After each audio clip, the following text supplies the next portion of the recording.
no acoustic design is perfect. There's no perfection. I haven't seen a single acoustic solution that does everything without a compromise. It's very important to understand that multiple way acoustic systems, so multiple drivers, crossovers, what it does, obviously it tries to have one single driver specializing in certain frequency range. That specializing frequency range enables to extend the frequency range extremes, but that means we start sacrificing aspect called phase coherence. If you have a high frequency driver, that high frequency driver has a small cone size and it will not be able to play low frequencies because the cone size is small. Then this small cone size means it's low cone mass. So that means if you go into a large driver, the cone mass increases. That means that driver cannot move fast. Okay, now it plays low frequencies. But if you play music together and parallel all these drivers, they can't move in the same type of tune. There will be always some sort of delay and mismatch in timing. That's what we call coherence and phases. There will be a phase mismatch also due to the crossover which matches those drivers. Because every filter that we start introduces phase shifts. And phase shifts means even more phase dissonance. No way you can have more than one driver being 100% phase coherent. So that's a limitation in its own. That's why we move away from that. We want to play everything as one. One driver does everything. The principle behind the horns is a very well-known concept. It's been there since the very beginning. That's the original speaker concept. The first drivers were part of the horns. Just think about the megaphone, the gramophone.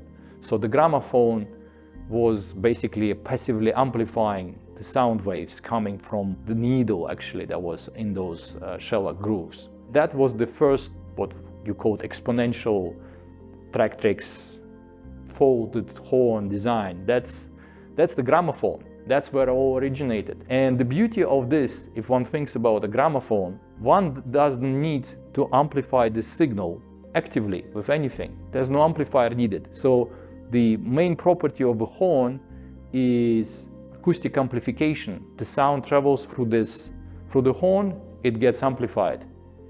That's the beauty of horns. So we can use the acoustic principle, the horn loading principle, to amplify the signal, which enables us to enforce certain frequencies which we don't have or which are fading. So all horn designs do amplify the sound without having to amplify it actively. And that's a significant advantage over any other type of acoustic design. Our horn designs are 100% horns. It's not like we have a half horn, some sort of high frequency or mid-range, and the bass is something else, as a cabinet or some sort of. No, we have a full range, so 50 Hertz, low frequencies, up to 20 kilohertz, it's all a horn design. The frequency extremes are taken care of cleverly designed acoustic that enforces this and complements its frequencies. And so we can extend into frequencies without having to sacrifice and going multiple way. That's the idea. Most horns on the market, if one looks at them, are at least four-way horns, if they're proper. So four-way type horns, usually you have a high frequency horn, a mid-range horn, a mid-bass horn, and then some sort of half-baked solution to reinforce the bass. So some sort of active cabinet, active amplification. We don't do that. We don't have four-way horns or three-way horns plus large woofer and cabinet. Those type of systems are, you can't forget the word phase coherence. They are never going to be coherent. They have multiple drivers, therefore they require a crossover. That crossover is going to introduce so much harm, phase shifts, all the distortion through the imperfection of the materials and components, inductors, capacitors. It is maybe a solution that optimizes the frequency range, but as I said earlier, it's a compromise which removes all other important things. That's the weakest part of any acoustic solution, usually the bass. So the bass extension, but the bass extension involves a separate driver. Having a separate driver, integrating it with the rest, with the mid-range and high frequencies, results always in a sort of dissonance.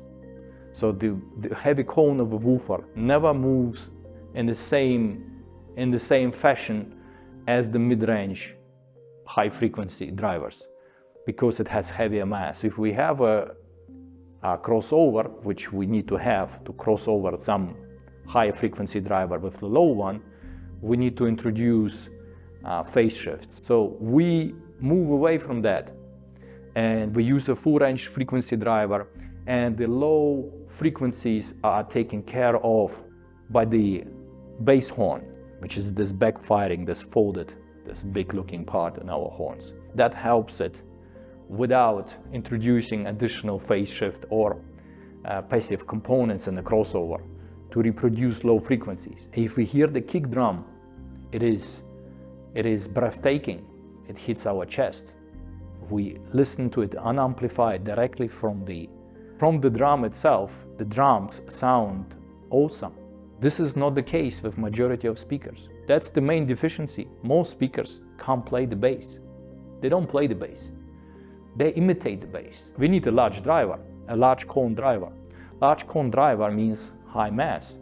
High mass means it basically can't move fast. We need to have large enclosure.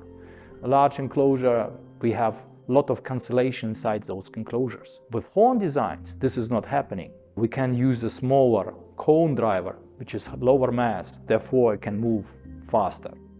And there's much less energy loss because the energy that is start rolling off at some sort of frequencies, at low frequencies, is being reinforced and supported by the horn design and actually being boosted. So you have low frequencies coming from a single driver, as direct and as uncovered as it can be because of the horn acoustic loading design. We specifically tailor amplifying that low frequency with the bass horn. The bass horn gets you that crucial fundamental frequency delivered to you uncovered, direct, without any minimum distortion. And the most important, like that when you listen to the horn speaker, the bass sounds authentic, no such a delayed thing, out of sync. The easiest way to test the quality of a loudspeaker is just play some percussion on it. The percussion has the highest form of energy. If you listen to majority of speakers, regardless which type, the low frequencies have very low quality. They suffer through distortion, some sort of coloration, phase incorrectness. The bass just doesn't sound like real percussion. You can immediately hear the deficiencies of those acoustic systems. In our case, one can hear the strength, what acoustic loading is supposed to do and what it does. It does miracles. A horn is like a supercharger because it maintains the energy or enhances the energy. So it is a real problem for majority of speaker designs. It's a real advantage for a properly designed bass horn. And the best way to experience a horn is to sit down and listen to it. So the proof in the pudding is actually experienced best if one tries and listens to a horn. And this provides an unforgettable experience because it's very unique and it's very different. Most people who listen and enjoy listening music from horns have difficulties going back to any other type of acoustic design. You don't want to go back to any cabinets or open-baffle type of speakers because that's the one that actually that plays with the most original and the most correct way of amplifying sound waves.